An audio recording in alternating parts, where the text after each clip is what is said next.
Kelihatan, Pak. Kelihatan, Pak. Kelihatan, Pak.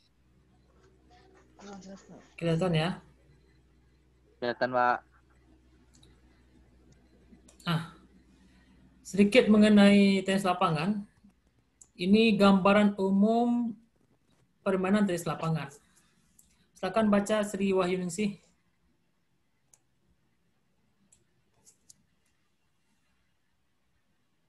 Gambaran umum permainan tenis lapangan. Tenis adalah suatu permainan yang menggunakan bola dan raket dan dimainkan di atas lapangan persegi panjang yang memiliki pertemuan datar atau rata. Bola adalah alat yang dipukul atau dimainkan, sedangkan raket adalah alat yang digunakan untuk memukul bola. Lapangan seluas kurang lebih 280,7569 meter persegi. Tersebut dibagi dua bagian sama besar dengan menggunakan net atau jaring sebagai pembatas. Permainan yang akan bermain atau bertanding berdiri saling berhadapan pada daerah masing-masing. Daerah tempat ia berdiri merupakan daerahnya, sementara daerah di seberang net adalah daerah lawan. Ide permainannya adalah mematikan bola di daerah lawan dan berusaha untuk memukul bola ke daerah lawan. Permainan diawali dengan sebuah pukulan yang biasa disebut dengan servis ke daerah lawan atau kotak servis oleh salah satu seorang pemain dengan cara memukul bola kembali ke daerah lawan. Dan begitulah seterusnya, saling memukul terus dilakukan sampai bola dinyatakan mati. Bola dinyatakan mati apabila pukulan salah satu pemain keluar lapangan, ke lapangan lawan, atau tidak melewati net sehingga jatuh di daerah permainan sendiri. Poin atau angka akan didapatkan setelah bola berhasil dimatikan di daerah lawan, atau dengan kata lain, lawan tidak dapat mengembalikan bola. Pemenang dalam suatu pertandingan. Pemenang dalam suatu pertandingan adalah permainan yang berhasil memukul bola masuk ke daerah lawan paling akhir sebelum wasit menyatakan permainan berakhir. Nah, ini sedikit gambaran umum tenis lapangan ya. Anda baca ini screenshot, silakan screenshot Anda baca ya. Kemudian lanjutkan Yulia Faizi, profil pemain tenis.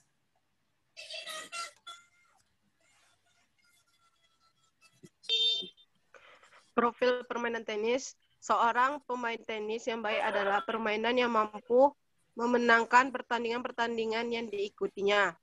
Pemain demikian disebut sebagai petenis berprestasi. Petenis berprestasi biasanya memiliki beberapa kemampuan seperti menguasai strategi dan teknik pertandingan dan memiliki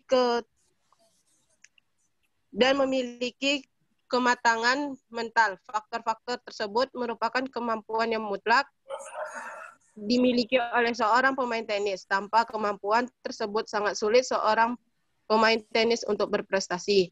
Kemampuan ini yang dimaksud adalah sebagai berikut. Terampil melakukan bola dalam pemain tenis, memiliki kondisi fisik yang baik, menguasai taktik bermain tenis, memiliki kematangan mental dalam bertanding. Keterampilan memukul dalam bermain tenis. Udah.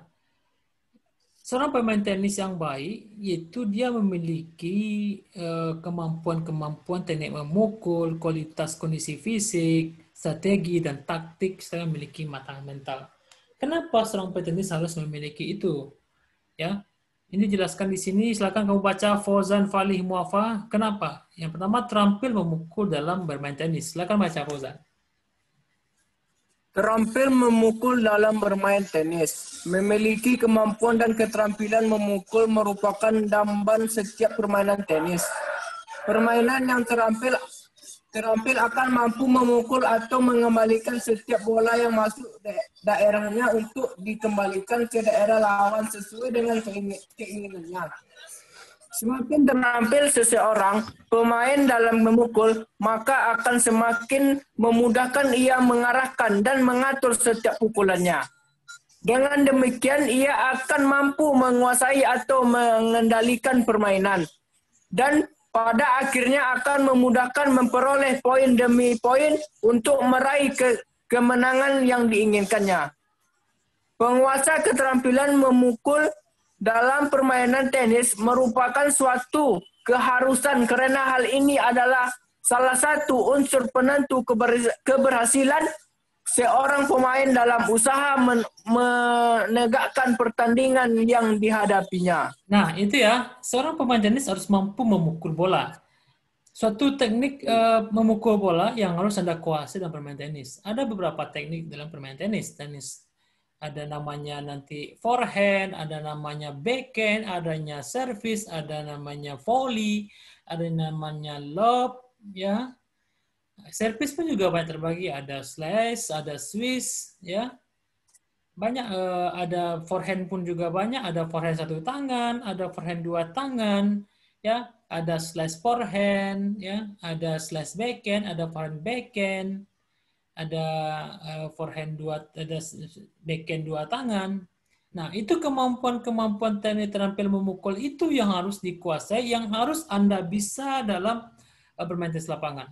Tanpa kita tidak bisa memukul, tentu kita tidak bisa bermain tenis ya. Nah, maka itu dari Bapak bilang tadi dari awal, seorang pemain tenis harus mampu memukul. Tidak hanya megang raket, ya. Kalian bisa memukul bola, memasukkan bola ke lapang lawan, melewati net, itu sudah alhamdulillah. Tapi kalau Anda mukul bola itu jauh dari seberang net, bahkan seberang pagar larinya, berarti itu belum bisa Anda mampu dalam memukul bola tenis. Itu makanya, kalau tidak bisa mukul, gimana kita mau main tenis? Itu alasannya lah ya. Kemudian yang kedua, silakan Anda baca Muhammad Ismail. Memiliki kondisi fisik. Ya, Muhammad Ismail. Memiliki kondisi fisik. Mana orangnya ini? Kemampuan. Ya, silakan. Kemampuan fisik merupakan hal yang sangat dibutuhkan dan menentukan keberhasilan seseorang pemain dalam usaha yang meraih kemenangan dalam pertandingan yang dihadapi. Tanpa mendukung kondisi fisik yang baik, seseorang pemain sulit untuk melakukan pukulan yang sempurna. Karena sebelum memukul seseorang, pemain harus mengatur posisi tubuhnya sedemikian rupa agar dapat melakukan pukulan dengan tetap dan efektif. Pergerakan tubuh dalam usaha mengatur posisi pukulan sangat mengaruh pukulan yang ke arah sulit dan jauh dari jangkauan lawan. Kondisi seperti ini yang menyebabkan seseorang pemain dituntut untuk harus memiliki kemampuan fisik yang baik. Pemain yang memiliki kualitas kondisi fisik yang baik akan mampu mengejar atau menetapkan dirinya pada posisi yang tetap untuk memukul dalam mengalihkan bola ke arah lawan. Nah, ini seorang pemain tenis memiliki kondisi fisik. Tanpa kita memiliki sebuah kondisi fisik, kita tidak bisa berlari kiri dan kanan, kelincahan. Tentu kapan kita akan memukul bola? Ide permain tenis lapangan adalah bagaimana mematikan bola sebanyak-banyak di lapangan lawan. Kalau mematikan bola di lapangan, tentu lawan akan memberikan bola ke tempat yang jauh dari kita, yang susah kita mengambilnya. Maka dari itu kita butuh kondisi fisik, terutama untuk mengejar bola. Yang kedua, dia tahan untuk menerima tekan-tekanan selama pertandingan itu. Karena tenis lapangan itu permainnya cukup lama. Ada yang main kemarin final terakhir di Italia, Roma Master kemarin itu lumayan juga 4 set. Kalau bayangkan 1 jam 1 set ya 4 jam kan. Tapi kemarin main sekitar 3 jaman. Ya, itu siap untuk memiliki daya tahan seperti itu. Kemudian kemampuan apa yang dimiliki oleh pemain tenis lagi? Yang ketiga adalah menguasai strategi dan taktik bermain. Silakan kamu baca Alfi Renanda. menguasai strategi dan taktik bermain. Penguasaan teknik dan kemampuan kondisi fisik saja belum akan menjamin seorang pemain untuk memenangkan pertandingan. Pemain akan memenangkan pertandingan apabila ia mampu mengatur permainannya dan mengendalikan lawannya selama pertandingan. Ia akan mampu mengendalikan lawannya apabila ia dapat menerapkan strategi dan taktik dalam bermain dengan memanfaatkan kelemahan-kelemahan lawannya. Strategi dan taktik adalah cara yang diterapkan seorang pemain dalam rangka usahanya memenangkan pertandingan. Nah, ini setelah Anda memiliki teknik dalam memukul, kemudian yang kedua Anda telah memiliki kondisi fisik yang bagus, tentu dalam memenangkan sebuah pertandingan kita butuh menguasai strategi dan taktik bermain. Kenapa kita butuh strategi dan taktik bermain? Karena tujuan kita dalam tenis lapangan ini adalah bagaimana memenangkan sebuah pertandingan. Untuk menangkan pertandingan itu, kita butuh strategi dan taktik. Ya, apa misalnya? Misalnya strategi kita adalah bagaimana kita di awalnya kita main biasa-biasa aja, bagaimana kita mengeluarkan energi atau tenaga lawan dulu. Setelah habis ya tenaganya, energinya, setelah itu baru kita gempur dengan pukulan-pukulan hebat kita. Begitu juga dengan taktik bermain. Jadi strategi dan taktik dalam bermain itu sangat dibutuhkan oleh pemain tenis. Kemudian yang terakhir, bagaimana profil seorang pemain tenis itu? Silakan kamu baca Fitra Ramadan. Kamu udah memiliki kematangan mental. Ya. Kematangan mental adalah suatu yang sangat besar pengaruhnya dalam mencapai kemenangan atau hasil maksimal. Motivasi untuk sukses, semangat pantang menyerah, disiplin diri, kesabaran dalam bermain, kemampuan bekerja sama, menghargai orang lain, dan lain sebagainya merupakan unsur-unsur mental yang sangat besar pengaruhnya terhadap keberhasilan seorang pemain dalam meraih kemenangan pada pertandingan tenis. Nah, ini ya, yang keempat miliki udah.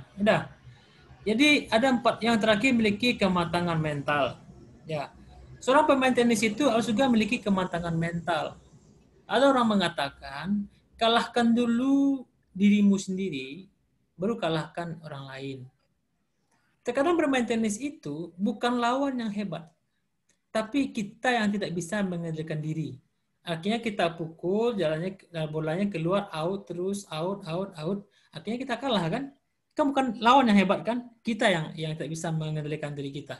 Nah, jadi kematangan mental suatu yang sangat besar pengaruh dalam mencapai kemenangan atau hasil maksimal. Motivasi kita untuk sukses. Begitupun juga Anda. Motivasi Anda untuk bisa kuliah ini dengan baik. Motivasi Anda memiliki motivasi bagaimana Anda bisa melakukan pukulan-pukulan nanti di rumah dengan bola tenis tali karet yang bisa Anda gunakan nanti. Yakin Bapak, semester depan kalau pandemi ini berakhir, kalian ikut ke lapangan tenis dan bisa bermain dengan kami di lapangan tenis. Bapak siap untuk melatih Anda nanti. Kalau Anda nanti mau bergabung di lapangan tenis bersama kami, ya. Nah, keempat faktor tersebut merupakan kemampuan yang mesti dimiliki setiap petenis, ya. Jadi bisa memukul, punya kemampuan fisik, kemudian punya strategi dan kematangan mental itu sangat pengaruh. Saya akan baca Indri Septiani ini. Keempat faktor tersebut ini.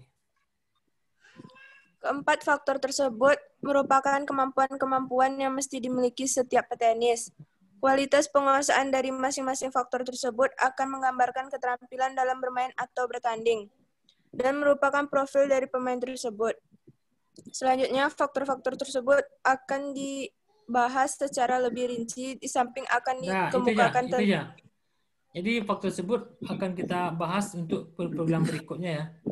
Nah, ini sejarah permainan tenis sedikit mengenai tadi, udah kita bahas sedikit tadi. Nah, ini kita sedikit sejarah layaknya APLT. Silakan kamu baca ini. Rusdi Halim.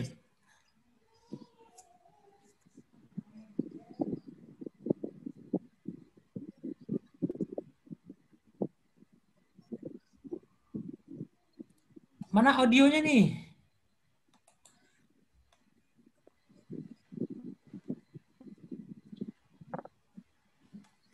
Nggak dengar kayaknya apa, Rusdi. Lanjut aja, Haddad Reza Sajudi. Silakan baca, Haddad. Sejarah tenis lapangan, Pak. Ya. di Indonesia? Sejarah Ini. Indonesia dan lahirnya PLT. Kapan olahraga tenis masuk ke Indonesia dan siapa yang membawanya? Tidak ada kepastian karena tidak ada bukti sejarah yang dapat dipertanggungjawabkan. Besar kemungkinan orang Belanda lah yang memperkenalkan olahraga tenis di Indonesia. Walaupun tidak mustahil pula permainan tenis dibawa oleh pelaut-pelaut Inggris yang singgah di kota-kota besar, Kepulauan Nusantara. Arsip-arsip berbagai perkumpulan milik Belanda yang pernah berdiri di negeri ini sudah hilang, sehingga susah untuk melacak yang mana di antara kedua perkiraan itu yang benar. Namun yang jelas, olahraga ini mulai dimainkan dan lebih dikenal di kalangan bangsawan, hartawan, dan kaum terpelajar di masa penjajahan Belanda. Di masa itu, hanya segelintir orang kaum pribumi yang punya kesempatan dan mampu mengayun raket tenis. Tenis banyak dimainkan oleh orang-orang Belanda dan Cina. Itu pun umumnya hanya di kota-kota besar di Indonesia. Jumlah pribumi penggemar tenis mulai meningkat pada tahun 1920-an, seiring dengan banyaknya warga Indonesia yang memasuki sekolah-sekolah pada masa Belanda, seperti Stovia, Red Scroll, dan Nias, terutama yang berada di kota-kota besar seperti Jakarta dan Surabaya. Selanjutnya, olahraga ini mulai menyebar ke kalangan yang lebih luas. Tenis mulai dimainkan dan dipertandingkan dalam kegiatan berbagai organisasi pemuda di masa itu. Olahraga tenis mulai dijadikan sebagai salah satu alat untuk menghimpun massa, terutama oleh kaum nasionalis yang mencita-citakan kemerdekaan di Indonesia. Lahirnya Budi Utomo 1908 makin membuat olahraga ini makin meluas di kalangan pribumi. Tercetusnya Sumpah Pemuda 1928 dengan semangat satu nusa, satu bangsa, dan satu bahasa, membuat masyarakat pribumi, terutama pemuda-pemuda, semakin berani dan punya kesempatan untuk menghimpun pemuda dan sering mengadakan kegiatan-kegiatan sosial, termasuk kegiatan olahraga pada organisasi pemuda yang disebut Indonesia Muda yang lahir pada tahun 1930, membuat olahraga tenis semakin berkembang di kalangan pemuda Indonesia. Latar belakang lahirnya Indonesia Muda jelas berangkat dari larangan bagi kegiatan politik yang diperlakukan kepada mereka. Mereka berkeyakinan hanya dengan menggerakkan aktivitas sosial masyarakat baru bisa dicapai persatuan seluruh rakyat menuju kemerdekaan. Di dalamnya juga termasuk kegiatan olahraga. Setiap pemuda yang sehat dan ingin sehat tentu menggemari olahraga yang di dalamnya sportivitas dan sifat kompetitif merupakan satu sisi dari mata uang dan pada gilirannya dapat membangkitkan patriotisme. Ya, stop. Lanjut Muhammad Novel. Semangat cinta nusa dan bangsa ini nyatanya memang berkembang di kalangan olahragawan Indonesia, termasuk di antara para petenis pada semacam kejuaraan nasional yang diadakan oleh The Algemeen Netherlands Lawn Tennis Bond atau disebut Anil TB di Malang, Jawa Timur, akhir 1934. 3 kali pribumi mampu berjaya di partai tunggal putra, dua saudara Sumadi dan Sambujo Horib maju babak final, yang pertandingan akhirnya dimenangkan oleh Samboyo. Yang lebih mengesankan adalah 2 partai berikutnya yang memperagakan keunggulan anak jajahan atas penjajahnya. Yang pertama, pasangan ganda putra Horib bersaudara yang menggilas pasangan Belanda, Brian Abendanon, 6-3, 6-4 di final. Juara ganda campuran juga diraih keluarga Horib, Samboyo dan Sulastri yang mendepak pasangan penjajah, Brian Enskembert 6462 sekaligus mencetak gelar pemegang juara turnamen Anilip 3 kali beruntun 1932 sampai 1934. Ya, stop dulu, lanjutkan siapa yang belum? Alfi dan Nanda, udah belum? Sudah, Pak. Sadillah Jumadi, ini belum. Prestasi, nih. Ya, lanjutkan. Prestasi ini tak ayal mendorong Indonesia Muda mengadakan pekan olahraganya sendiri yang berlangsung pada tiap hari ulang tahun atau pertemuan tahunannya. Tenis tentu termasuk di antaranya cabang-cabang yang dipertandingkan. Salah satu di antaranya yang dilaksanakan pada Desember 1935 di Semarang, yang juga sekaligus menjadi saat dicetuskannya pembentukan Persatuan Lawn Tenis Indonesia atau PLT. Kejuaraan ini diprakarsai oleh Dr. Urip yang diakui sebagai Bapak Tenis Indonesia. Menghimpun 70 petenis dari seluruh Jawa, kejuaraan ini dipantau dan mendapat perhatian serius dari pihak kolonial Belanda. Itu tercermin dari pertemuan peristiwa penting olahraga tenis tersebut dalam surat kabar The Lokomotif 30 Desember 1935 dengan judul yang telah diterjemahkan yang berbunyi Kejuaraan Tenis Seluruh Jawa dan Persatuan Lawn Tenis Indonesia. Namun, di pihak lain juga berarti pengakuan pihak Belanda bahwa Anil TB telah mendapatkan saingannya. Oke, lanjut. Khairul Anwar.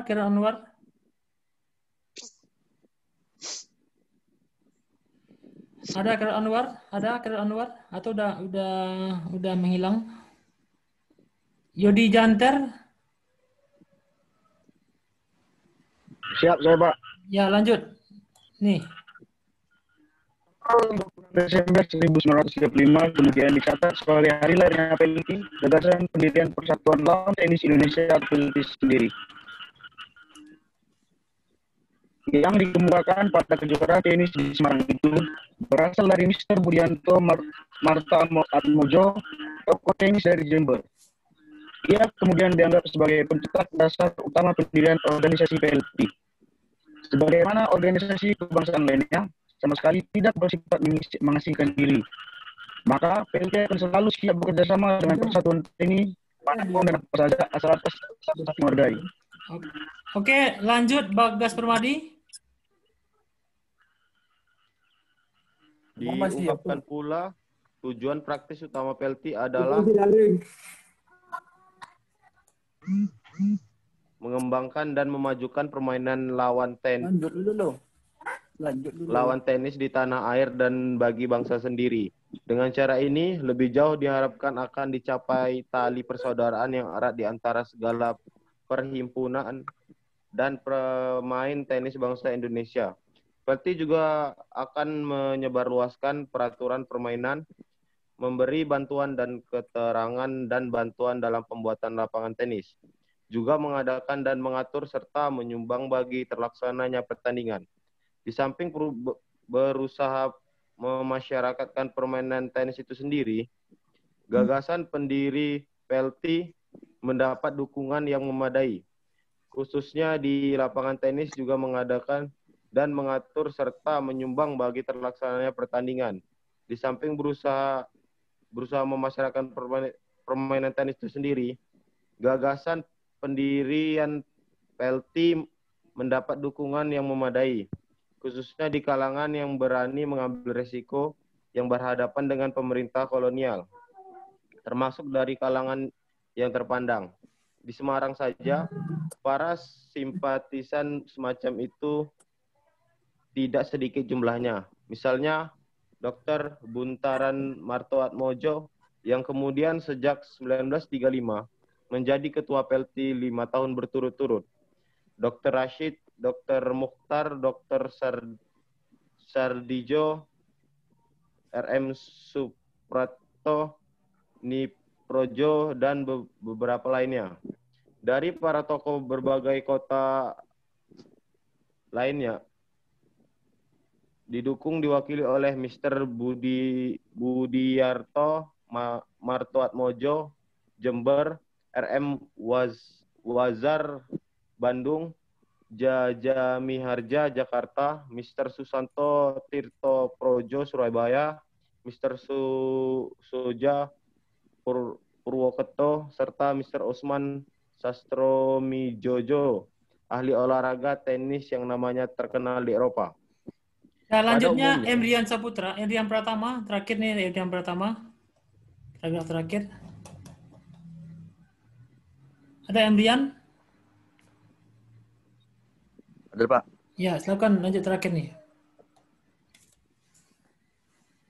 Pada umumnya mereka memandang simpati gagasan Dr. yang sebenarnya sudah dicetuskan sejak 1930, dilihami oleh berdirinya PSSI pada 30 April tahun lalu. Tapi para tokoh tadi berbeda pendapat dalam beberapa hal, terutama mengenai saat yang tepat bagi pendirian induk organisasi tenis itu. Dari berbagai sikap yang lahir revolusioner, moderat, perintah-perintu, akhirnya golongan tengahlah yang merupakan mayoritas pengalaman pahit saat-saat pendirian PSSI. Tampaknya menjadi cerminan banding bagi para pelopor PLT, hingga mereka memiliki bersikap lebih hati-hati menghadapi reaksi pemerintah Belanda. Mereka tentunya tidak senang melihat setiap kegiatan yang bersifat mempersatukan kekuatan. Para pendiri PLT tidak ingin organisasi yang akan mereka dirikan mati dalam kandungan. Itulah sebabnya PLT baru berdiri 5 tahun kemudian, yakni tahun 1935.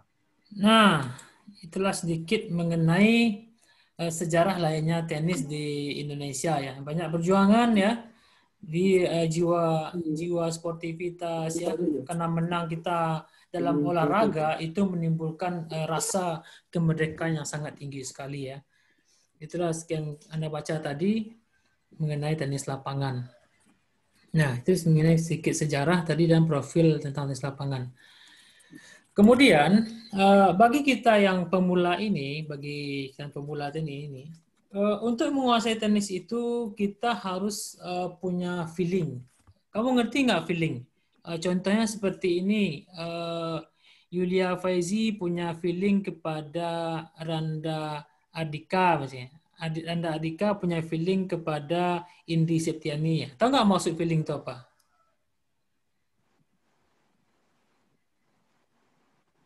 Apa tuh feeling? Pak. Apa? Perasaan. Oh, perasaan. Terus rasa Pemikiran, ya? Pak. Pemikiran. Ya. Jadi untuk tenis kita harus punya rasa. Di awal-awal kita belajar tenis itu kita harus melakukan ball feeling dulu. Ball feeling. Bagaimana perasaan kita dengan bola, feeling kita dengan bola.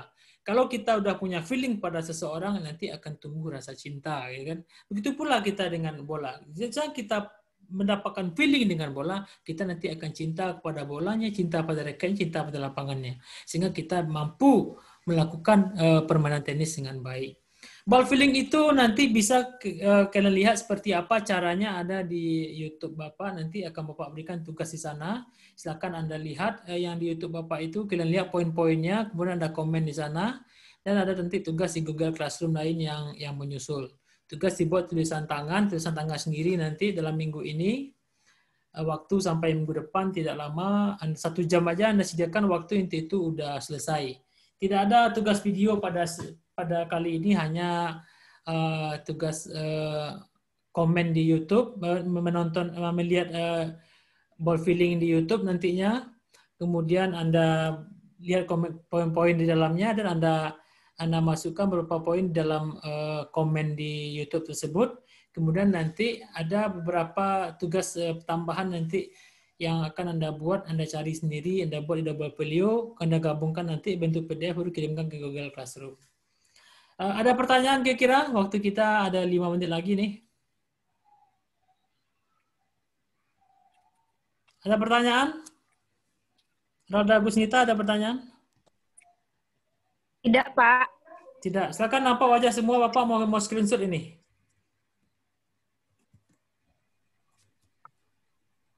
Sirka ya, oke.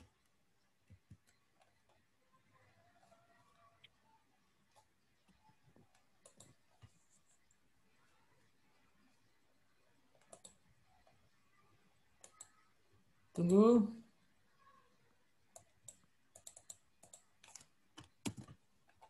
Screenshot dulu sebagai bukti absensi kalian. Kemudian halaman 2. Ya, nampak wajah semuanya ya. Kontrol.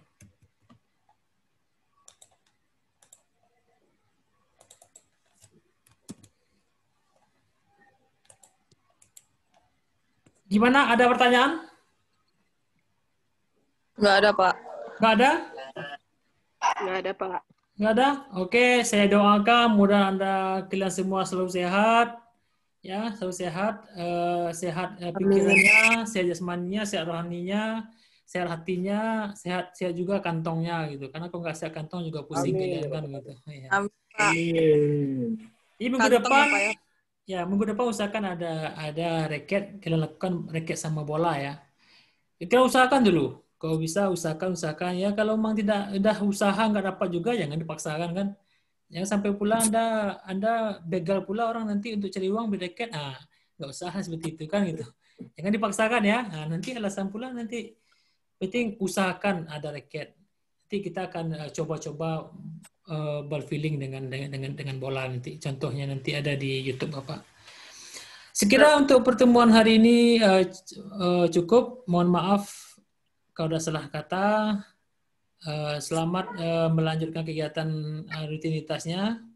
Semoga pandemi ini segera berakhir, vaksin COVID-19 segera ada, dan kita ketemu di UIR, melanjutkan perjuangan Anda menjadi seorang mahasiswa yang akan tujuannya menjadi mahasiswa yang tamat tepat waktu dan waktu yang tepat.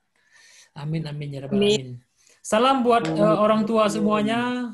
Mudah-mudahan orang tua betah dengan Anda semua di rumah ya. Betah dengan Anda semua di rumah. Itu yang penting. Kalau betah orang tua sama kita, tentu kita dibikinin sambal terus kan, bikinin masak terus kan. Kalau nggak betah, begini kamu senang lagi gitu ya kan gitu. Ya.